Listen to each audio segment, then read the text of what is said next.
राह पर राम विजयराज है, राम विजयराज है, विजयराज है।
वंश पर शेर शिवराज है। जय भवानी, जय भवानी, जय शिवाजी, जय शिवाजी, जय भवानी, जय भवानी, जय शिवाजी, जय शिवाजी।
हा महाराष्ट्र सांभाळू शकते अशा वंदनीय महाराणी ताराराणी साहेब या सर्वांच्या पवित्र स्मृतीस विनम्र अभिवादन करून आपल्या समोर की आज आपल्या सर्वांना छत्रपती शिवाजी महाराज जयंती निमित्त हार्दिक शुभेच्छा देतो। मुळात जगाच्या इतिहासामध्ये जर आपण पाहिलं तर आज 400 वर्ष झाली आणि आज आपण छत्रपती शिवाजी महाराजांची जयंती साजरी करतोय। जगाच्या इतिहासात अनेक बादशाह झाले, सुलतान झाले, राज्यकर्ते झाले आणि त्यांचे वंशज आज जगाच्या कानाकोपऱ्या कराकापारीत कुठेतरी त्यांचे 400 वर्षानंतरही आपल्याला आज का घ्यावा वाटतो हा सगळ्यात पहिला प्रश्न आपल्या मनाला पडला पाहिजे। मग छत्रपती शिवाजी महाराजांच्या जीवनाकडे जेव्हा आम्ही पाहायला जातो त्यावेळेस छत्रपती शिवाजी महाराजांच्या मनामध्ये स्फुल्लिंग चेतवणारे शहाजी महाराज साहेब असतील किंवा राजमाता जिजाऊ असतील, या सर्व परिस्थितीचा जर विचार करायला गेला तर काय परिस्थिती होती त्या काळातली हे सगळ्यात पहिल्यांदा आपल्याला लक्षात घ्यावं लागेल। ज्यावेळेस शहाजी महाराज साहेब आदिलशाहीच्या सेवा करत असताना त्यांच्याकडे या ठिकाणी पुण्याची सुपेची जहागिरी होती आणि अशा परिस्थितीमध्ये आमच्या सर्व जर इतिहासाचा जर धांडोळा घेतला तर कधीतरी शूरांची वीरांची पराक्रमी पद्मावत नावाचा एक चित्रपट आला होता आणि आपण अल्लाउद्दीन खिलजीचं ते पात्र पाहिलं असेल तर 10-11व्या शतकामध्ये मोहम्मद गजनी, मोहम्मद घोरी यांचं या ठिकाणी आक्रमण होत असताना सोमेश्वराचं एक मंदिर आहे गुजरातमध्ये, एक तुम्ही सुबेरा त्या ठिकाणी लुटलं गेलं आणि ही आक्रमण वारंवार आमच्यावरती होत राहिली।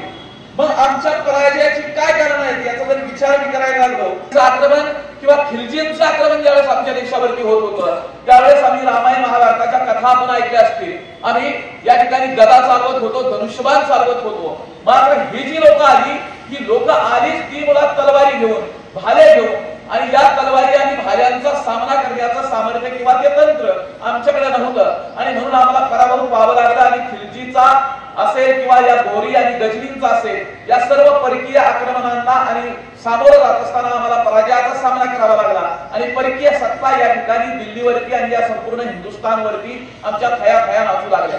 मग नेमकं होत होतं काय तर आमच्या असणाऱ्या स्त्रीमध्ये जिला आम्ही देवते समान मानतो, आमच्या देवाऱ्यामध्ये बसण्याच्या योग्यतेची मानतो, अशा स्त्रिया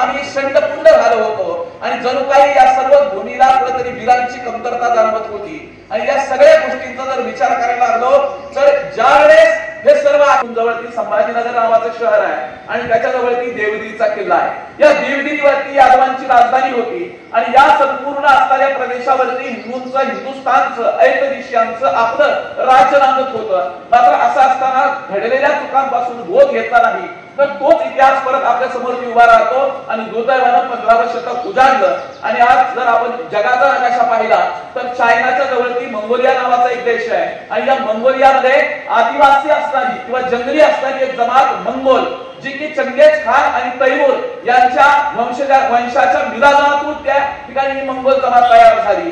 आणि या मंगोल जमातीचा जो प्रमुख होता बाबर, या सर्वांना त्या ठिकाणी तिथं असणाऱ्या शासकांनी खदेडून बाहेर काढलं होतं. भूमी शोधक होते हे मंगोल, कुठं राहायचं परागंद झालेले होते आपल्या देशातून. अशा वेळेस बाबरला एक भूमी दिसली आणि ती भूमी होती हिंदुस्थान. बाबर 15व्या शतकामध्ये आपली सैनिक घेऊन सेना घेऊन हिंदुस्थानवरती चालून आला. यादवांच्या या साम्राज्याला धोका आहे असं वेळोवेळी लोक सांगत होते. मात्र राजा रामदेव राय त्याकडे दुर्लक्ष करून आपली सत्ता चालवत होता, लहरीपणाने सत्ता राबवत होता. आणि अशा परिस्थितीमध्ये हे बाबरचं आक्रमण या ठिकाणी या दक्षिण भारतावरती आणि मध्य भारतावरती सत्ता असणाऱ्या यादवांच्या साम्राज्यावरती आलं आणि पुन्हा एकदा आम्हाला पराभूत व्हावं लागलं. कारण बाबर आला तोच मुळात तोफा घेऊन आला. आता आम्ही तलवारी आणि भाले चालवायला शिकलो होतो, मात्र तोफांचं तंत्रज्ञान आमच्याकडे नव्हतं आणि म्हणून आम्हाला पुन्हा एकदा पराभूत व्हावं लागलं आणि मुघलांचं जवळपास 2-250 वर्षाचं शासन पुन्हा एकदा या हिंदुस्थानवरती बसलं. वैभवशाली असणाऱ्या यादवाच्या साम्राज्यात निजामशाही असेल, विजापूरची त्या ठिकाणी आदिलशाही असेल, या सर्व 5 शाह्यांमध्ये हे राज्य विभागलं गेलं आणि आमच्या असणारे मराठी मन, मनगट आणि मस्तिष्क या सर्व शाह्यांमध्ये विखुरलं गेलं. आणि तिथंच या वेरूळच्या जवळचे असणारं भोसले घराणं, बाबाजी भोसले हे निजामशाहीच्या सेवेमध्ये चाकरकर्ते झाले. आणि मग बाबाजी भोसलेंची मुलं मालोजी भोसले आणि विठोजी भोसले सुधागडच्या इतिहासाबद्दल आणि शिव इतिहासाबद्दल भोलेसर सांगत होते. त्यांच्या वाणीतून एवढे शब्दांची विविधता, इतिहासाचा आणि हाडाच्या इतिहासाचा खऱ्या अर्थाने शिक्षक कसा असावा याचं उदाहरण भोलेसरांच्या माध्यमातून मला होत होतं की जितक्या चांगल्या प्रकारे आपल्याला या मातीचा इतिहास आणि नगरची भूमी किती पवित्र आहे की ईश्वरानं कुठे जन्माला घालावं हे आपल्या हातात असतं. असं म्हटलं जातं धार्मिक शास्त्रानुसार की काही लक्ष योनींचा प्रवास केल्यानंतर कुठेतरी पुण्य फळाला येतं आणि माणसाचे इथं निर्माण झाला पाहिजे असा विचार एका हृदयामध्ये तेवत होता. आणि हाच विचार तिच्या हृदयातून तिच्या गर्भापर्यंत पोहोचला. आणि मित्रांनो, तो दिवस उगवला या महाराष्ट्राच्या वाटेवरती, सह्याद्रीच्या कड्यावरती आणि शिवनेरीच्या चिऱ्यावरती एक सूर्य जन्माला आला आणि नाव ठेवण्यात आलं शिवबा, शिवबा आणि शिवबा. मग तोरणा घेतला, पुरंदर घेतला, प्रचंडगड घेतला. त्या ठिकाणी असे एक एक किल्ले घेतल्यानंतर तत्कालीन इतिहासकार शिवाजी राजांना काय संबोधताय की शिवबा म्हणजे एका सरदाराचा एक मुलगा आहे, बंडखोर आहे, लुटारू आहे आणि अशा प्रकारचा त्या ठिकाणी इतिहासामध्ये उल्लेख केलेला दिसून येतो. मात्र शिवाजी राजांनी या समाजाला पहिला छेद जर दिला असेल की हे सगळं होत असताना आदिलशाही हादरली होती की एक सरदाराचा मुलगा 5-6 किल्ले घेतो कसा आणि वातावरण नेमकं निर्मिती स्वराज्याची होती कशी, याला शहाजीराजे जबाबदार आहे. आणि म्हणून पहिल्यांदा शहाजीराजांना कैद करूया. शहाजीराजांना कैद केलं. वय वर्ष 14 असताना शिवाजीराजांची मुत्सद्देगिरी पहा, राज्यकारभार चालवायचा कसा याचा एक उदाहरण मी आपल्या समोर ठेवतोय की 14 वर्षाच्या शिवाजीराजांनी दिल्लीश्वराला पत्र घातलं शहाजहानला आणि सांगितलं की मी आणि माझे पिताजी तुमच्या सेवेत रुजू होऊ पाहतोय, परंतु आदिलशाहीनं माझ्या पिताश्रींना कैद केलंय, त्यांना सोडवण्याची तुम्ही आदिलशाहीला आज्ञा द्या. माझे पिताजी मुक्त झाल्यानंतर मी आणि माझे पिताजी तुमच्या सेवेत येऊ. राजकारणाची मुत्सद्देगिरी, नाक दाबलं तर तोंड उघडतं आणि दिल्लीवरून आदेश सुटला आदिलशाहीला आणि कुठल्याही प्रकारचं काहीही आदिलशाहीशी संधान न बांधता या ठिकाणी आदिलशाहीला वाटलं की एक वेळेस शिवाजी परवडला, परंतु मुघलांचं आक्रमण परवडत नाही आणि म्हणून शहाजीराजांना सोडून दिलं आणि मुघलांकडे जाण्यापेक्षा आपल्या सेवेत त्यांना ठेवून घेतलं. पुन्हा एकदा बंगळुरात त्यांना सन्मानाने राहण्यासाठी आदेश दिला गेला. 14 वर्षाच्या वयामध्ये राजकारणाची ही मुत्सद्देगिरी होत असताना आता मात्र आदिलशाहीला शिवाजी डोईजर वाटू लागला होता आणि म्हणून आदिलशाहीचा पराक्रमी सरदार अफजल खानाला आपल्यावरती धाडलं गेलं. अफजल खान आला. अफजल खान शत्रू कसा आहे याच्यावरून शिवाजी महाराज किती मोठे आहेत याचा विचार करा मित्र हो, की अफजल खान बिहार नेपाळ 7 फूट उंचीचा आणि त्या काळातल्या पोलादी पहारी हाताने वर्तुळ करणारा आणि ती वर्तुळ झालेली पहार पुन्हा सरळ करणारा इतका ताकदवान अफजल खान आहे. अफजल खान इतका क्रूर कर्म आहे की त्याने आपल्या अनेक देवतांचा विध्वंस केला. त्याही पुढच्या क्रौर्याची इतकी परिसीमा आहे की त्यांनी आपल्या 40 जनानखान्यातील पत्नींना मारून टाकला आणि त्यांच्या कबरी बांधल्या आणि नंतर शिवाजी राजांचा सामना करण्यासाठी येतोय. अशा प्रकारचा हा अफजल खान स्वराज्यावरती चालून येत असताना त्याही पुढचं की अफजल खानानं शिवाजी राजांचे ज्येष्ठ बंधू त्यांचा इतिहासामध्ये किंवा अभ्यासामध्ये जास्त उल्लेख आढळत नाही. शिवाजी राजांच्या मोठ्या भावाचं नाव होतं संभाजीराजे आणि या संभाजीला या ठिकाणी एका लढाईत असताना दगाखोरीनं याच अफजल खानानं ठार केलेलं होतं आणि त्याचा बदला घेण्यासाठी जिजाऊंनी शिवाजी राजांना या अफजल खान चालून येतो आहे आपल्या भावाच्या हत्येचा बदला आणि स्वराज्य उभारणीमध्ये जर कुणी अडचण असेल तर तो अफजल्याचा कोठडा बाहेर काढला पाहिजे हा आदेश नव्हे तर हे या ठिकाणी विचार जिजाऊंनी शिवबांना दिले आणि शिवा म्हणजे फक्त पराक्रम नाही, शिवाजी राजे म्हणजे फक्त ताकद नाही, शिवाजी राजे म्हणजे फक्त लढाया नाही, तर शिवाजी राजांनी विवाहाचं आपल्या आयुष्याचं स्वप्न जिच्या बरोबर ती पहिल्यांदा पाहिलं अशा महाराणी सईबाईंचं निधन झालंय. अफजल खान स्वराज्यावरती चालून आलाय. सईबाईंच्या निधनानंतर फक्त 5 दिवसांनी शिवाजी महाराज अफजल खानाला भेटले मित्र, फक्त 5 दिवसांनी आणि त्यावेळेस भेटत त्याचं काम पहिल्यांदा शिवाजी महाराजांनी केलं आणि स्वराज्यावरचं संकट टळलं. मग अफजल खान गेल्यानंतर अनेक छोटे मोठे सरदार येत राहिले. मात्र मुघलांना आता शिवाजी राजांची भीती वाटू लागली होती आणि म्हणून मुघलांकडून शाहिस्ते खान जो औरंगजेबाचा मामा होता त्याला धाडण्यात आलं आणि 1 लाख सैन्य शाहिस्ते खान घेऊन या पुण्याच्या लाल महालात राहत होता. 1 लाख सैन्यामध्ये फक्त 300 लोक घेऊन शिवाजी महाराज घुसले आणि त्या शाहिस्ते खानाचा तर खरं म्हणजे मुर्दाच पाडायचा होता, परंतु 3 बोटावरती भावला आणि तो वाचला. परंतु 1 लाख सैन्यात घुसून फक्त 300 लोकांबरोबर जाऊन सही सलामत बाहेर येणारा तुमचा माझा हा राजा होता याचाही अभिमान आपल्याला वाटला पाहिजे. ही राजनीती आपण शिकून घेतली पाहिजे. हे समाजकारण आणि हे राज्य उभारत करत असताना त्यांची विचारसरणी सुद्धा आपल्याला आज वेगळ्या दृष्टीने अभ्यासली पाहिजे. आणि म्हणून शिवाजी राजे म्हणजे हिंमत होती, शिवाजी राजे म्हणजे साहस होतं, परंतु याच्या बरोबर ती निरक्षीर विवेकी दृष्टिकोन सुद्धा होता. कारण 1666 ला ज्यावेळेस मिर्झा राजेंचं आक्रमण यावरती झालं, महाराष्ट्रावरती झालं, जे काही स्वराज्य थोडंफार उभा राहत होतं त्यासाठी 2 पावलं मागे यावं लागलं आणि 23 किल्ले आपले घ्यावे लागले आणि या ठिकाणी दिल्लीला औरंगजेबाची भेट घेण्याचं एक कलम सुद्धा मान्य करावं लागलं. 9 वर्षाच्या संभाजीराजांना घेऊन दिल्लीमध्ये गेले. मी दिल्लीच्या दरबाराची खासियत आपल्याला सांगतोय. ज्या दिवशी शिवाजी राजे दिल्लीच्या दरबाराच्या आग्र्याच्या दरबारामध्ये गेले त्या आग्र्याच्या दरबारात त्या दिवशी औरंगजेबाचा 50वा वाढदिवस होता आणि औरंगजेबाच्या दरबारामध्ये एक नियम होता मित्र हो, की जो कोणी दरबारामध्ये उपस्थित राहील त्याने खाली मान घालून उपस्थित राहायचं, वर मान करून बादशहाला पाहायचं नाही. दुसरी गोष्ट, जी मागणी असेल ती मागणी खालच्या आवाजात मांडायची. तिसरी गोष्ट, त्या औरंगजेबाचं जे आसन होतं त्याच्या समोर ते खाली तिथं लोक उभा राहायची, जनता उभा राहायची, त्याच्या समोर ती एक दरी अंतरलेली होती. एकदा चुकून एका सरदाराचा अंगठा त्या दरीला लागला म्हणून त्या सरदाराला 200 चाकाचे फटके मारण्याची आज्ञा देणारा हा क्रूर कर्मा औरंगजेब आहे. औरंगजेब क्रूर कर्मात याच्याही पुढं की स्वतःच्या सख्खा भाऊ की ज्याला भावी बादशाह म्हणून सारी जनता मारत होती मोगलशाहीमध्ये, त्या दारा शिकोचा वध करून त्या ठिकाणी त्याचं धड आणि शिर वेगळा करून ते शिर भाल्याच्या टोकावरती संपूर्ण आग्रा शहरात नाचवणारा आणि त्या शिरा वेगळ्या धडाची गाढवावरून भिंड काढणारा हा क्रूर कर्मा औरंगजेब आहे. आपल्या स्वतःच्या पित्याला म्हणजे शहाजहानला नजर कैदेत ठेवून स्वतःच्या 2 दुसऱ्या भावांना फिटवून मला बादशाह करा, मी तुम्हाला वाटा देऊ शकते असं सांगून 2 भावांना दाराशुकोवरती घालणारा आणि नंतर त्या 2 भावांची हत्या करणारा आणि स्वतःचं तख्त मजबूत करणारा हा क्रूर कर्मा औरंगजेब आहे. औरंगजेबच्या दरबारामध्ये जिथं मान वर करून पाहायची आज्ञा नाही तिथं 5व्या रांगेत शिवाजी राजांना उभा केलं गेलं आणि महाराष्ट्राचा सिंह गरजला की जिथं डोळे वर करून पाहण्याची हिंमत होत नव्हती तिथं सांगितलं की हा अपमान मी सहन करणार नाही, प्राण गेला तरी बेहत्तर. आणि म्हणून कडक निघून आले. ज्यावेळेस शिवाजीराजे बाणेदारपणाने हे बघत उत्तर देत होते त्यावेळेस औरंगजेबाचा चेहरा का फिकर पडला होता.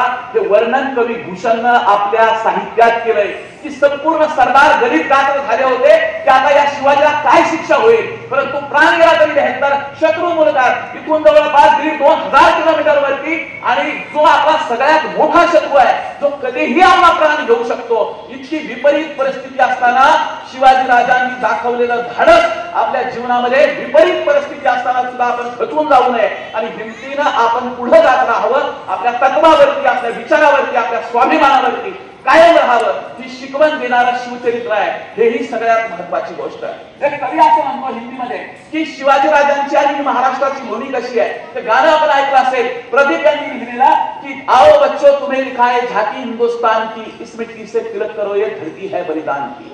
महाराष्ट्राबद्दल काय सांगतायत प्रदीप सांगतायत आणि ते विचार आपल्या उभ्यापर्यंत पोहोचले तर आपला रिप्लाय टाळ्यांच्या माध्यमातून मिळावा. ती सांगितल्यानंतर कवी प्रदीप सांगतायत देखो मुल्क मराठों का जहां शिवाजी डोला था मुगलों की ताकत को जिसने अपनी तलवारों पे पेला था.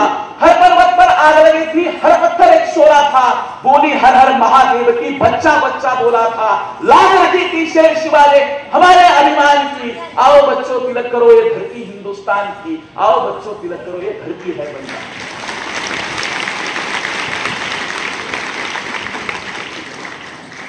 हिमालयाच्या नंदनवनापासून मलयगिरीच्या चंदनवनापर्यंत असे तो हिमाचल पसरलेलं मोगल साम्राज्य किती मोठं आहे तुलना सांगतो.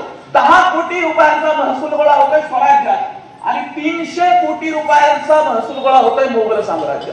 30 पट मोठं राज्य आहे शिवाजीराजांच्या स्वराज्यापेक्षा 30 पट मोठं आहे मोगल औरंगजेबचं राज्य. पण तरी सुद्धा जोपर्यंत शिवाजी महाराज जिवंत होते तोपर्यंत औरंगजेबाचे पाय महाराष्ट्राला लागले नाहीत. कारण महाराष्ट्रात येण्याची त्याची हिंमतच नव्हती. कारण ज्यावेळेस आग्र्याच्या त्या कालकोठडीतून शिवाजी महाराज ज्यावेळेस निघाले त्यावेळेस संपूर्ण आग्रा शहरामध्ये अशी चर्चा होती की शिवाजीला भूतवश आहे. शिवाजी को शैतान कब्जे में है शिवाजी के. शिवाजी कधीही कुठेही येऊ शकतात आणि कुठेही गायब होऊ शकतात अशा प्रकारची भीती औरंगजेबच्या मनामध्ये निर्माण झाली होती. आणि म्हणून शिवाजी कुठेही प्रकट होऊ शकतो म्हणून महाराष्ट्राकडे वाकवाकडीकडून येण्याची हिंमत औरंगजेबच्या पूर्ण हयातीत त्याची झाली नाही. मग ऐकदिशांचं स्वाभिमानाचं रयतेचं आपलं राज्य उभा राहिलं होतं परंतु त्याला कायद्यानं अधिष्ठान पाहिजे होतं. आणि म्हणून शिवाजी राजांनी निर्णय घेतला या सर्व मावळ्यांनी आग्रह धरला की आपण सिंहासनाधीश्वर व्हावं अभिषिक्त छत्रपती व्हावं. आणि तो दिवस उगवला मित्र हो 6 जून 1674चा. त्या दिवशी सूर्य सुद्धा जरा लवकरच उगवला होता पूर्व दिशेवरती. कारण त्याला सुद्धा पाहायचं होतं की शिवाजी सिंहासनाधीश्वर कसे होत आहेत आणि हे छत्रपती कसे होत आहेत. आणि म्हणून 12 मावळ प्रांतातली 18 पगड जातीची सर्वसामान्य घरातली गरीब असतील महिला असतील स्त्री असतील वृद्ध असतील बाळगोपाळ असतील सर्वच माणसं झाडून रायगडाकडे जात होती. आणि रायगडावरती तुमचा आमचा स्वाभिमानी हा राजा सिंहासनाधीश्वर होत होता. मग शिवाजी महाराजांचं राज्य गरीब कसं होतं गरीब होतं का याचा जर तुलना करायला गेलं तर मी एक उदाहरण सांगतो की ज्यावेळेस शिवाजी महाराजांचा राज्याभिषेक होत होता ते सिंहासन मित्र हो 32 मनाचं होतं. मन मापण्याचं एक परिमाण आहे जुन्या काळात.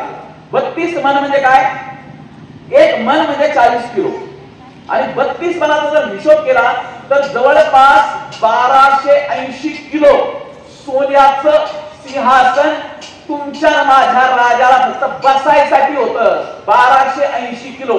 आज जर सोन्याचा भाव विचार केला 80 लाख रुपयाला 1 किलो सोनं मिळतंय. घरी जाऊन हिशोब करा की 1280 किलोचा किती हिशोब होईल. एवढं फक्त सिंहासनावरती सोनं होतं आमच्याकडे. म्हणजे शिवाजी राजांचं संपत्तिक दृष्ट्या या ठिकाणी आम्ही कमी राहतो परंतु प्रादेशिक दृष्ट्या आमची जी सीमा होत होती ती सीमा शिवाजी राजांनी त्या मराठी माणसामध्ये मनगटामध्ये रग निर्माण केली. जे हात कधीतरी टाळ वाजवत होते त्या हातामध्ये तलवार दिली. जे हात भगवे झेंडे घेऊन उभा राहत होते त्या हातामध्ये भाले दिले त्या हातामध्ये तलवारी दिल्या आणि स्वराज्यासाठी उभा राहायला त्यांच्या मनामध्ये हिंमत दिली.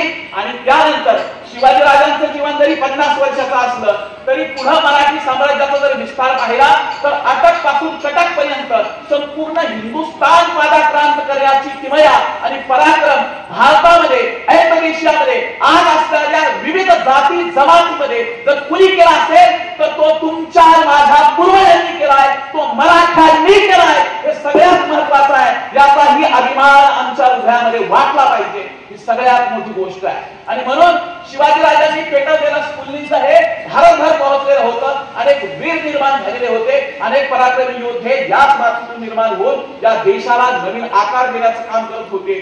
ज्या मोगल सत्तेविरुद्ध शिवाजी महाराज लढले, अशी एक वेळ आली की मोगल साम्राज्याचा बादशहाला संरक्षण देण्यासाठी दिल्लीमध्ये मराठ्यांनी संरक्षण दिलं होतं. यापेक्षा इतिहासाचा वेगळा अर्थ अजून काय सांगावा, यापेक्षा नियतीनं मोगलांचा बदला अजून काय वेगळा घ्यावा.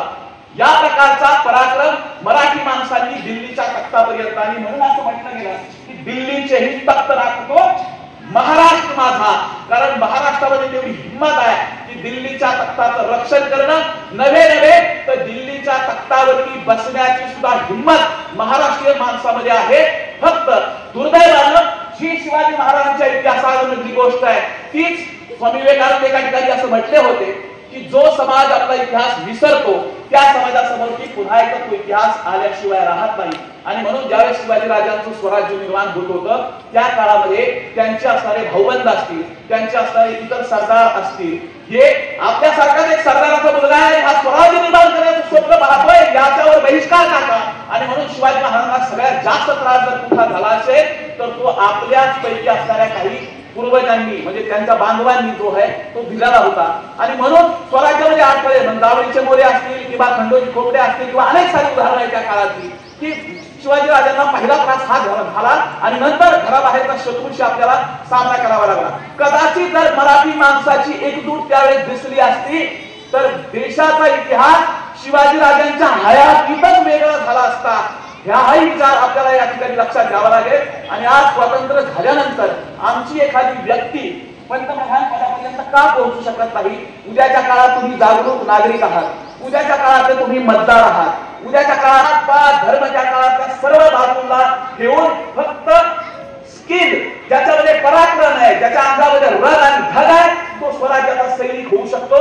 त्याला कुठल्याही प्रकारचं आरक्षण किंवा कुठल्याही प्रकारची वर्ण व्यवस्था शिवाजी राजांनी मानली नाही. आणि म्हणून रामोशी असतील, काही नावं आपण घेऊ शकत नाही, अशा वेगवेगळ्या जातीतील लोकांचा म्हणजे 12 बलुतेदार असतील किंवा अनेक साऱ्या भटक्या आदिवासी जमाती असतील, या सर्व जाती जमातीच्या लोकांनी शिवाजी राजांनी त्यांना स्वराज्यामध्ये स्थान दिलं. बहिरजी नाईक सारखा एक आदिवासी जमातीतील रामोशी समाजाचा माणूस स्वराज्याचा हेर होता. दौलत खान, दर्या सारंग अनेक सारे माणसं जी होती की जातीपातीचा विचार न करता फक्त पराक्रमाच्या जोरावरती म्हणजे स्किल किंवा धग किंवा साहस एवढंच एक वैशिष्ट्य ठेवून स्वराज्य उभा राहिलेलं आपल्याला दिसून येतं. आणि म्हणून स्वराज्याचा ह्या सर्व अनेक आपल्या समोर मांडत असताना आज नेमकी स्वराज्याची काय गरज आहे, आज आपण काय घ्यावं, तर स्वराज्य 4 तत्वावरती आधारलेलं होतं. हे 4 तत्व आपल्या समोर ठेवणार आहे. पहिलं तत्व आहे शिस्त, दुसरं तत्व आहे शास्त्र, तिसरं तत्व आहे संघटन आणि चौथं तत्व आहे की जी माणसं शिवाजी राजांनी घेतली त्यांना शिस्त लावली. आणि मग काय नेमकं स्वराज्यामध्ये मी आज या ठिकाणी आल्यानंतर बोले सरांनी मला संस्थेच्या ऑफिस मध्ये दिलं आणि तिथं मी जरूर टाळ्या वाजून आता व्हायचंय त्यासाठी जर आजपासून प्रयत्न केले तर तुम्ही ते बनाल. आणि तुम्ही जर आज ते प्रयत्न केले नाही तर तुम्ही ते व्हाल जे तुम्हाला कधीच व्हायचं नव्हतं. आणि म्हणून जे तुम्हाला व्हायचंय त्याच्यासाठी आजपासून प्रयत्न करा. नदीचा उगम हा खूप छोटा असतो, परंतु एक काळ असा येतो, एक वेळ अशी येते की नदीच्या प्रवाहामध्ये मोठमोठे अडथळे सुद्धा बुडून जातात आणि नदी वेगानं सागराला मिळत असते. आणि म्हणून विचार छोटा जरी असला तरी सुद्धा त्या विचारावरती चालायला शिका, प्रयत्न करत राहा. प्रयत्नांचं सातत्य तुम्हाला यश मिळवून देऊ शकतं. जगामध्ये अनेक महापुरुष असे घडले की त्यांची विद्वत्ता खूप नव्हती, परंतु प्रयत्नांच्या सातत्यानं त्यांनी या ठिकाणी पुढे गेलेले दिसून येतात. एक हिंदी कवी असं म्हणतो की अपयश येणं हे चूक नाहीये, परंतु अपयशी राहणं हे चूक आहे. आणि म्हणून हिंदी कवी असं म्हणतो, असफलता एक चुनौती है, असफलता एक चुनौती है, उसे स्वीकार करो, क्या कमी रह गई देखो और सुधार करो, जब तक सफल ना हो नींद चैन को त्यागो तुम, संघर्षों का मैदान छोड़ मत भागो तुम, क्योंकि कुछ किए बिना यूं ही किसी की जय जयकार नहीं होती, कोशिश करने वालों की कोशिश का आवाज यायला पाहिजे, कोशिश करणे वालों की. आणि मग आपली ही हार व्हायला नको म्हणून आपण कोशिश करूयात, प्रयत्न करूयात. हाच या शिवजयंतीच्या निमित्ताने एक विचार आपल्याला घेऊन जावं लागेल. मी आपल्याला 4 तत्व सांगत होतो. शस्त्र, मग शिवाजी महाराजांनी त्या काळात तलवारी, भाले असतील किंवा दांडपट्ट्या असतील, हे सर्व परंपरागत शस्त्र तर होतेच, परंतु अफजल खानाचा कोथळा बाहेर काढण्यासाठी वाघनख नावाचं शस्त्र वापरलं. नवे तर या महाराष्ट्रातील दगड धोंड्यांना सुद्धा महाराजांनी शस्त्र म्हणून वापरल्याची इतिहासात उदाहरण आहे. महाराजांनी शिस्त निर्माण केली की 8 महिने मोहिमेवरती राहा, 4 महिने शेतीच्या मशागतीची कामं करा. छोट्या छोट्या गोष्टी सांगितल्या शिवाजी राजांनी आपल्या सैनिकांना की झोपताना दिवे मारून झोपा, कारण दिव्याची वाट घेऊन एखादा उंदीर जर पळून गेला आणि धान्याच्या कोठारात गेला तर संपूर्ण धान्याला आग लागेल आणि नुकसान होईल. आणि म्हणून छोट्याशा सूचना देणारे सुद्धा राजे आपल्याला महत्वाचे वाटले पाहिजे. राजांनी एक शास्त्र निर्माण केलं. मग काय शास्त्र निर्माण केलं तर समाज सुधारक म्हणून आपण अनेक माणसांची नावं घेतो इतिहासामध्ये, परंतु सतीची प्रथा निर्माण करणारा, सतीची प्रथा बंद करणारा जगाच्या इतिहासात जर पहिला कोणी राजा असेल तर ते शिवाजी महाराज होते. कारण शहाजी महाराज साहेबांचं निधन झाल्यानंतर जिजाऊ सती जायला निघाल्या होत्या. शिवाजी राजांनी आग्रह केला की तुम्हाला मरून जे पुण्य मिळणार आहे त्यापेक्षा कैक पटीनं पुण्य तुम्ही उपस्थित राहून स्वराज्य निर्माण करण्यामध्ये मिळणार आहे. आणि म्हणून जिजाऊंना सती जाण्यापासून रोखलं आणि सती प्रथा नियम मोडणारा पहिला राजा, पहिला समाज सुधारक कोणी जर असेल तर ते शिवाजी महाराज आहे. ज्यावेळेस राजाराम महाराज पालखी जन्माला आले त्यावेळेस सांगितलं गेलं की अपशकुन आहे. शिवाजी राजांनी त्या ज्योतिषाला सांगितलं की अपशकुन नाही आहे, राजाराम बादशाही पालखी घालण्यासाठी जन्माला आला आहे. आणि म्हणून अशा प्रकारचा दृष्टिकोन तुम्ही ठेवा. आणि नेताजी पालकर जो स्वराज्याचा कधी सेनापती होता त्याला मुघलांनी त्या ठिकाणी धर्मांतर करून कुली खान म्हणून अफगाणिस्तानच्या सीमेवरती पाठवलं होतं. तो काही वर्षांनी ज्यावेळेस स्वराज्याच्या सीमेवरती आला, मुघलांचा सैनिक म्हणून आला, त्याला हे स्वराज्याची माती खुदावू लागली आणि तडक एक दिवस छावणीतून उठून तो रायगडावरती शिवरायांसमोरती मुजरा करता झाला आणि पदर पसरला की मला पुन्हा हिंदू धर्मात घ्या. तत्कालीन धर्मपंडितांनी विरोध केलेला असताना सुद्धा शिवाजी राजांनी सर्व धर्मपंडितांचा विरोध झुगारून एक माणूस म्हणून नेताजी पालकरला पुन्हा एकदा कुली खान झालेला नेताजी पालकर पुन्हा नेताजी पालकर म्हणून हिंदू धर्मात घेतला.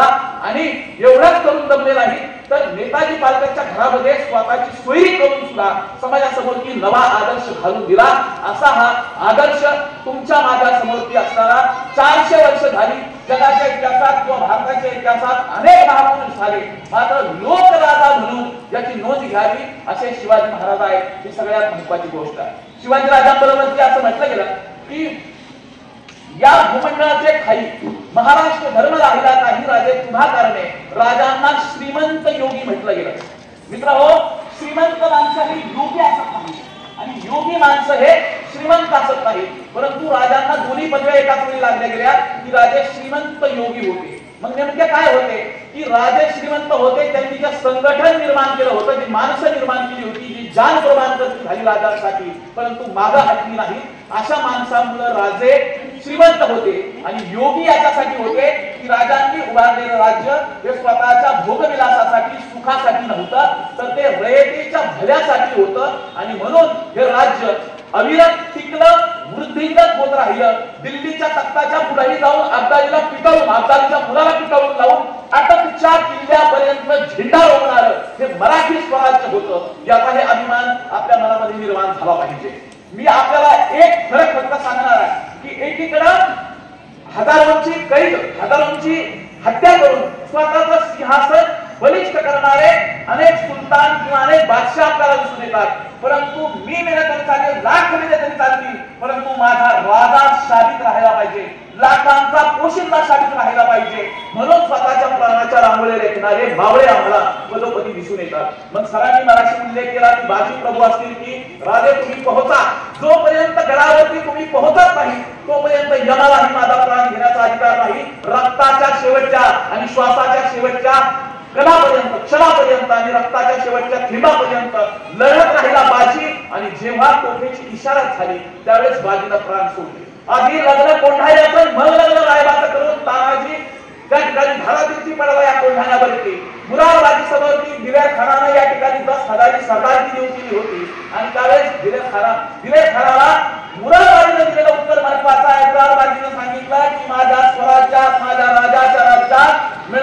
भाजी भाकरी तुझ्या मिष्टांनापेक्षा मला प्रिय आहे. मी थुंकतो तुझ्या या जहागिरीवरती आणि झाला आराम. मुरारबाजीच्या कंठात दुसरा मुरारबाजी कोसळला. स्वतःचे प्राण दिले परंतु शिवाजी राजांवरती निष्ठा झाली नाही. अरे काय मागावं, काय मागावं लोकांनी? संपत्ती मागावी, पद मागावी की काय मागावं मावळ्यांनी? मावळ्यांचं एक उदाहरण सांगतो की पन्हाळगडाच्या विड्यातून बाहेर पडत असताना शिवा काशी जो की शिवाजी महाराजांसारखा दिसायचा तो शिवाजी राजांसमोर आला आणि नतमस्तक झाला आणि सांगितलं की राजे तुम्ही गडावरून सही सलामत सुटण्यासाठी माझे अर्जव एक विनंती आहे. काय करावं की तुमचा पोशाख तुमचा जिरेटोप मला द्या आणि पालखीत बसून मी एका दिशेला जातो. शत्रू माझ्या मागे शिवाजी पळून चाललाय म्हणून येतील आणि तुम्ही दुसऱ्या रस्त्यानं त्या ठिकाणी पन्हाळगडावरती पोहोचा. आणि शिवाजी राजांसोबत ही मागणी आल्यानंतर ते सांगतात शिवा काशी मागतोय काय? त्यानं सांगितलं उत्तर आपल्या काळजापर्यंत गेलं पाहिजे. त्यानं सांगितलं की जन्माला जरी शिवा काशी म्हणून आलो असलो तरी माझ्या आयुष्यात एक दिवस असा येऊ द्या राजे की मी शिवाजी महाराज म्हणून मरेल. मरणाच्या दारात तुला पुण्य शोधणारे आणि महानता शोधणारे आणि हसत हसत मरणाला सामोरे जाणारे मावळे होते म्हणून हे स्वराज्य उभारावं शकलं. ही सगळ्यात महत्वाची गोष्ट आहे. आता मी एक तुलनात्मक परिस्थिती आपण सर्व ठेवणार आहे आणि संपवणार आहे की त्यावेळेस मला असं जाणवलं की शिवाजी राजे आता देहरूपी शिवाजी राजे संपलेले आहे. शिवाजी राजानंतर संभाजी राजे त्या ठिकाणी छत्रपती झाले. म्हणजे जी धोका होता तो संपलेला आहे. परंतु मराठ्यांचं राज्य मी आपल्याला मगाशी सांगितलं की अनेक सारे राज्य कुतुबशाही असेल, निजामशाही असेल, आदिलशाही असेल, बरीदशाही असेल, या सर्व शाह्या किंवा मोगलशाही असेल, या सर्व सत्तांवरती शासन करते हे सुलतान होते, बादशाह होते आणि स्वतःच्या सुखासाठी विलासासाठी प्रसंगी हजारो लोकांचा बळी द्यायला तयार होते. आणि म्हणून त्या राज्यात असणाऱ्या प्रजेला त्या बादशहाबद्दल इतकी आत्मीयता नव्हती परंतु बादशाह एकमेकांच्या खून पाडून सत्तेवरती येत होते. हा हजारो वर्षांचा इतिहास आहे. परंतु शिवाजी राजांनी जे राज्य निर्माण केलं होतं ते रयतेचं राज्य होतं. आणि म्हणून एक उदाहरण सांगतो की त्या ठिकाणी दलिचंद बुंदेला म्हणून एक त्या ठिकाणी मुघलांच्या चाकरीत असताना त्याची हत्या करण्यात आली आणि त्याचा पुत्र छत्रसाल बुंदेला हा मोगलांच्या चाकरीत असताना त्याचं मन विषण्ण झालं आणि आपल्याला काही भविष्य नाही, आपल्याला या जुलमी सत्तेत राहायचं नाही म्हणून एक दिवस कडक उठला आणि रायगडावरती आला आणि शिवरायांसमोर अर्जव केलं की राजे मला तुमच्या सैन्यात घ्या. राजस्थानचा छत्रसाल बुंदेला शिवाजी राजांना सांगतोय मला तुमच्या सैन्यात घ्या. आणि शिवाजी राजांनी त्याला काय संदेश दिलाय? शिवाजी राजांनी त्याला सांगितलं की माझ्या सैन्यातून सरदार होण्यापेक्षा तुझ्या प्रदेशात जा, तिथल्या लोकांना एकत्र कर आणि मुघलांविरुद्ध संघर्ष करून स्वतःचं राज्य निर्माण कर. छत्रसाल बुंदेला त्या राजपूत राजस्थानमध्ये गेला, लोकांना एकत्र केलं, तरुणांची फौज निर्माण केली आणि मुघलांविरुद्ध टक्कर देऊन स्वतःचं बुंदेलखंडामध्ये राज्य निर्माण केलं. तर शिवाजी राजांकडून प्रेरणा घेऊन या रयतेच्या राज्याकडून प्रेरणा घेऊन फक्त एक छत्रसाल बुंदेला उभा राहिला. उद्याच्या काळामध्ये कधी कुणी बंगालमधून, कुणी पंजाबमधून, कुणी दक्षिण भारतातून माणसं महाराष्ट्राच्या या स्वराज्यात येतील आणि खूप प्रेरणा घेऊन जाऊन जर स्वतःचं राज्य निर्माण करू लागले तर मोगलांचं साम्राज्य नष्ट होईल ही भीती औरंगजेबाला होती. आणि म्हणून औरंगजेब शिवाजी महाराज तर गेले, शिवाजी नष्ट करायला नव्हते आले तर शिवाजी नावाचा जो विचार होता तो विचार नष्ट करायला आलेले होते. आणि म्हणून पण औरंगजेब आला मात्र इथून परत जाऊ शकला नाही. ज्यावेळेस औरंगजेब इथं आला त्यावेळेस त्याने पृथ्वीच्या सिंहासनावरून त्या आग्र्याच्या तख्तावरून उठताना केली होती की जेव्हा मी महाराष्ट्र हा स्वराज्य नेस्तनाबूत करेल त्याच वेळेस या तख्तावरती बसेल. आणि त्याचा जो मुकुट होता त्याला किमोंश असं म्हणतात, तो किमोंश त्याला उठवून ठेवला होता की ज्यावेळेस ते स्वराज्य नायनाट करेल त्यावेळेस तो किमोंश मी परिधान करील. आणि अशा प्रकारे महाराष्ट्रात पाय ठेवल्यानंतर जवळपास 26 वर्ष औरंगजेब या महाराष्ट्रात पायदळी तुडवीत राहिला. महाराष्ट्र वेगवेगळ्या छोट्या मोठ्या लढाया जिंकत राहिला मात्र स्वराज्य नष्ट करणं त्याला जमलं नाही. आणि शेवटी सरांनी मला सांगितलं की अहिल्यानगरची भूमी किती मोठी आहे की अहिल्यानगरच्या या जवळची भिंगार नावाचं शहर मित्र आणि भिंगारच्या जवळची एक आलमगीर नावाचा एक छोटासा एरिया आहे. त्या ठिकाणी औरंगजेबला आपले शेवटचे श्वास घ्यावे लागले. म्हणजे जो माणूस या स्वराज्याकडे या महाराष्ट्र मातीकडे वाट वाकडी करून पाहतो त्याचा अंत सुद्धा याच मातीत होतो. ही सुद्धा पवित्र भूमी आपली तुमची माझी आहे ही सगळ्यात महत्वाची गोष्ट आहे. आणि म्हणून आपल्या समोर की स्वराज्याचं वेगळेपण ठेवत असताना मी सांगणार की सरांनी मगाशी उल्लेख केला की शहाजी राजे आणि शरीफचे राजे यांचे पिताश्री मालोजी राजे आणि त्यांच्या पत्नी उमाबाई या ठिकाणी या शहाशरीच्या दर्ग्यावरती आल्या, त्या दर्ग्याला नवस केला आणि 2 वर्षाच्या अंतरानं 1595 ला शहाजी राजे आणि 1597 ला शरीफजी राजेंचा जन्म झाला. शाह शरीफच्या नावावरून शहाजी शरीफ याची नावं ठेवण्यात आली आणि निजामशाहीची चाकरी करत असताना, निजामशाहीची सेवा करत असताना एक संकट असं उभं राहिलं मित्रांनो की दिल्लीवरून सेना 40,000ची निघाली निजामशाही नेस्तनाबूत करण्यासाठी आणि आदिलशाहीचं सैन्य 40,000, 80,000चं सैन्य. निजामशाही म्हणजे पर्यायानं दख्खन भारत पूर्ण हस्तगत करण्यासाठी बादशहाने ही चाल केली होती आणि निजामशाही टिकली तर उद्याच्या काळामध्ये आपलं असणारं स्वतःचं राज्य स्थापन करता येईल हा शहाजी राजांचा विचार होता. कारण मुर्तजा निजामशाह फक्त 8 वर्ष वयाचा आणि त्या दिल्लीच्या किल्ल्यावरती त्याला घेऊन सर्व कारभार शहाजी राजे हातात होते आणि निजामशाही जर पडली तर दुर्दैवानं आपलं स्वराज्याचं किंवा ऐकदेशांचं किंवा आपलं असणारं राज्य स्थापन होणार नाही ही खुणगाट त्यांनी मनामध्ये बांधली आणि या 80,000च्या सैन्याशी सामना करत असताना अवघड 40,000चं सैन्य मलिक अंबरच्या नेतृत्वाखाली घेऊन शहाजी राजे निघाले. इथून जवळ आपण कधी गेला असाल की नगरच्या जवळ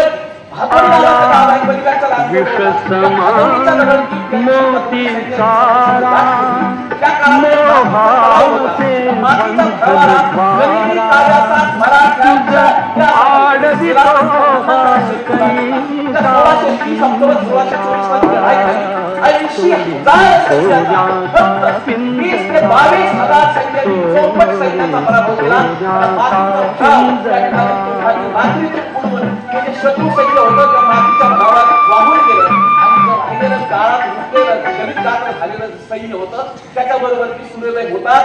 शरीफजी आणि शहाजी राजांच्या या सर्व सैन्यानं लढाई सुरू केली आणि पाहता पाहता पराभूत केला 80,000चं सैन्य आणि एक अद्वितीय असा विजय मिळवला. आणि हा मराठ्यांच्या इतिहासामध्ये गनिमी काव्याचा वापर झालेली पहिली भूमी जर कोणती असेल तर ती भातवडीची भूमी होती. आणि म्हणून 1624 ला या लढाईमध्ये लढताना शहाजी राजांचे सख्खे बंधू शरीफजी राजे यांना वीरमरण आलं आणि त्यांची समाधी गेल्या 300-350 वर्ष चिन्ह अवस्थेत होती. इतिहासाची पानं चालत असताना तुमच्या समोर मी जिथे उभा राहतोय ती कुणातरी ही पानं वाचल्या पाहिजे आणि आपल्या भूमीला आपल्या जन्मभूमीला हा इतिहास आहे आणि म्हणून ती समाधी शोधू लागलो आणि पुण्याचे इतिहासतज्ञ प्रमोदजी मांडे यांच्या मार्गदर्शनातून आम्ही ती समाधी 10 वर्षापूर्वी शोधली आणि समाधी शोधून आज दरवर्षी 31 ऑक्टोबर ला त्या ठिकाणी शरीफजी राजेंचा स्मृती दिन आम्ही त्या ठिकाणी आयोजित करत असतो आणि त्यांना विनम्र अभिवादन करत असतो. महाराष्ट्रभरातून या 10 वर्षात अनेक सारी माणसं आली, सातारची गादी, कोल्हापूरची गादी, पंजाबचे लोक सुद्धा त्या ठिकाणी आले आणि नतमस्तक झाले. ही पराक्रमी भूमी आहे. ज्याप्रमाणे आपण बाहुबली चित्रपटात ती धरण फोडल्यानंतर शत्रू सैन्य वाहून जात हा प्रसंग पाहिला असेल तो प्रसंग तो या भातवडीच्या लढाईतून घेतल्याचा उल्लेख इतिहासकार सांगतात आणि म्हणून ही भूमी शुरांची आहे, वीरांची आहे. शेवटी एवढंच एक सांगणार आहे की शिवाजी राजांना ज्यावेळेस राज्याभिषेक होत होता त्यावेळेस औरंगजेबानं आपल्या शहजाद्याला दिलेला विचार सांगितलेलं म्हणलं आपल्या समोर ते ठेवणार आहे आणि थांबणार आहे. काय सांगतोय औरंगजेब आपल्या शहजाद्याला तेवढा ऐकून घेऊया. आणि या ठिकाणी काहीच एक करून शत्रू जो सगळ्यात मोठा शत्रू आहे शिवाजी राजांचा तो शिवाजी राजांबद्दल काय सांगतोय हे लक्षात घ्या. ये बात फिजूल है शहजादे, ये बात फिजूल है शहजादे, हमारे आंखों के सामने सिवा अपने सल्तनत की तामीर कर चुका है. कंदहार से लेकर बंगाल तक मुगलिया सल्तनत के कब्जे में हिंदुस्तान लाने का सपना देखने वाली मां बदौलत आज क्या देख रही है. शिवाजी ने हमारे लाखों के सूबेदारों को, सूबा सालारों को उधेड़ करके रख दिया. ये हमारे इनायत खान सूरत पर जब शिवाजी हमला कर रहा था तब इन्होंने फिर दिखाकर धुन दबाकर ये भाग गए. ये हमारे गुलाब राम शाहिस्ता खान जब ये पुणे के लाल महल में गए थे तब शिवाजी ने इन पर हमला करके इनकी 3 उंगलियां काट दी. ये तो नसीब के सिकंदर की इनकी जान बची, लाखों पाए. ये हमारे बहादुर शाह कोपरताज जब शिवाजी इन पर हमला कर रहा था 13 के किले पर तब ये धूप दबाकर भाग गए. ये इनायत खान, ये बहादुर खान कोपरताज, ये रणकुंड खान, ये रणमंतज खान, ये सारे सिपा सलारों को घेर करके रख दिया शिवाजी ने. और शिवाजी ने एक बात तुम कभी समझ नहीं पाओगे शहजादे कि औरत, गाना, नाच, शराब ये शिवाजी को कभी पसंद ही नहीं आया. हमने अपनी सल्तनत में अपनी दौलत से अदीम चीज खरीदने की कोशिश की लेकिन ये मराठे हैं कि बिकते नहीं, ये मराठे हैं कि रुकते नहीं. शिवाजी ने बड़े बड़े किले खड़े किए और उससे भी मजबूत जमीन के लोग तैयार किए। शिवाजी ने ऐसे मराठा तैयार किए कि जो रुकते नहीं, जो बिकते नहीं और जो झुकते नहीं। आणि म्हणून आपला शत्रू औरंगजेब शिवाजीराजांचे असे विचार व्यक्त करतोय की खुणगाट आपण मारूयात। शिवाजीराजांच्या या जयंतीच्या निमित्तानं आज खऱ्या अर्थानं प्रयत्नांची शिकस्त करण्याची आणि आपल्या जीवनाचा उद्धार करण्याची शपथ घेऊया। आपल्या येणाऱ्या भविष्यामध्ये आपल्याला उज्ज्वल भविष्याच्या, आपल्या यशाच्या आणि ज्या सर्व लोकांनी किंवा इथे असणाऱ्या सर्व स्टाफ जे मेहनत घेऊन आपल्याला अध्यापनाचं कार्य करतात, उद्याच्या काळामध्ये आपल्या असणाऱ्या ज्या भगिनी आहेत त्या उद्या शिकाऊ होणार आहेत। हे सर्व जे आहेत हे सर्व शहाजी होणार आहे। कारण असं म्हटलं जातं की कुणाच्या पोटी जन्माला यावं हे आपल्या हातात नसतं, मात्र आपण कुणाचे आईबाप व्हावे। आपले आईबाप कोण व्हावे आपल्या हातात नाही, मात्र आपण कुणाचे आईबाप व्हावे की आपल्या मुलांनी सांगावं की आदर्श घ्यावा तर माझ्या आईचा घ्यावा, आदर्श घ्यावा तर माझ्या वडिलांचा घ्यावा, तर कर्तृत्व आपण करावं। ह्या शुभेच्छा या शिवजयंतीच्या निमित्तानं देतो। शेवटी एक कवी असं म्हणतो, तुम्हारे इरादों का इम्तिहान अभी बाकी है, जिंदगी की असली उड़ान अभी बाकी है, अभी तो बाकी है मुक्ति पर जमीन। आता 9वी 10वी 11वी 12वी, तुम्हारे इरादों का इम्तिहान अभी बाकी है, जिंदगी की असली उड़ान अभी बाकी है, अभी तो बाकी है मुक्ति पर जमीन, आगे तो सारा आसमान बाकी है। आणि या आसमंतामध्ये तुमच्या यशाचे नारे, तुमच्या यशाचे पोवाडे गायले जावे एवढा एक या ठिकाणी शुभ आशीर्वाद, शुभ चिंतन या ठिकाणी व्यक्त करतो। तुम्हाला सदिच्छा देतो। सर्व आयोजकांनी मेहनत घेतली, पुनश्च एकदा त्यांच्या साध्यामध्ये जोरदार टाळ्या वाजवूया। या सगळ्या लोकांनी मेहनत केली, सुंदर मिरवणूक काढली। या मिरवणुकीमध्ये हळूहळू झालेले मावळे असतील, सर्व आमच्या स्वराज्याच्या रणबागिनी असतील, त्या सर्वांचं अभिनंदन करतो। आपल्या सर्वांना त्यांच्या शुभेच्छा देतो आणि थांबतो। जय हिंद, जय महाराष्ट्र। आपण पुन्हा एकदा जोरदार घोषणा करूयात, छत्रपती शिवाजी महाराज की, छत्रपती शिवाजी महाराज की जय भवानी, जय भवानी। चंद्र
देवा तुझा निवेद देवा तुझा चरणी भातो आमचं हे असून देवा या तुझा देवा मात भंडारा घो भारी मधु तुफान देवा नरकाचे देवा तुझा निवेद देवा तुझा चरणी भातो आमचं हे असून देवा या तुझा देवा मात भंडारा घो भारी मधु तुफान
दैवत छत्रपती आमचं दैवत छत्रपती दैवत छत्रपती आमचं दैवत छत्रपती शिवा देवा बाई आम्हाला नाही कुणाची भीती शिवा देवा बाई आम्हाला नाही कुणाची भीती जय जय भवानी जय जय शिवाजी जय जय भवानी जय जय शिवाजी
छत्रपती आमचं दैवत छत्रपती शिवा देवा बाई आम्हाला नाही कुणाची भीती शिवा देवा बाई आम्हाला नाही कुणाची भीती जय जय भवानी जय जय शिवाजी जय जय भवानी जय जय शिवाजी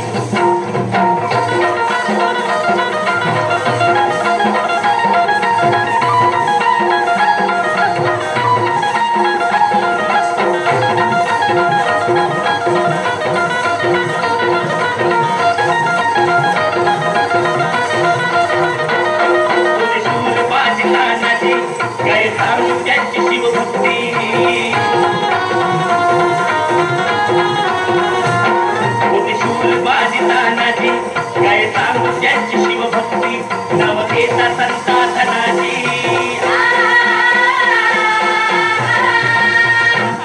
नाव घेता संता धनाजी थोडं दुश्मनात मग पळती थोडं दुश्मनात मग पळती कर्णाची लेखनी शोभती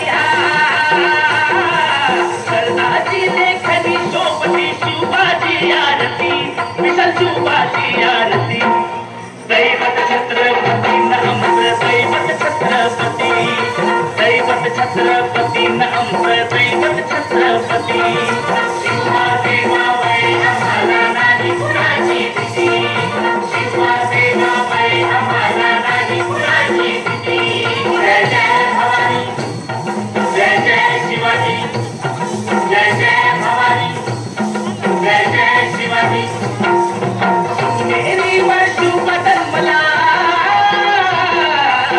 मेरी वर्षू बदल मला राजंता अधिपती साऱ्या राजंता अधिपती दैवत छत्रपती आमचं दैवत छत्रपती दैवत छत्रपती आमचं दैवत छत्रपती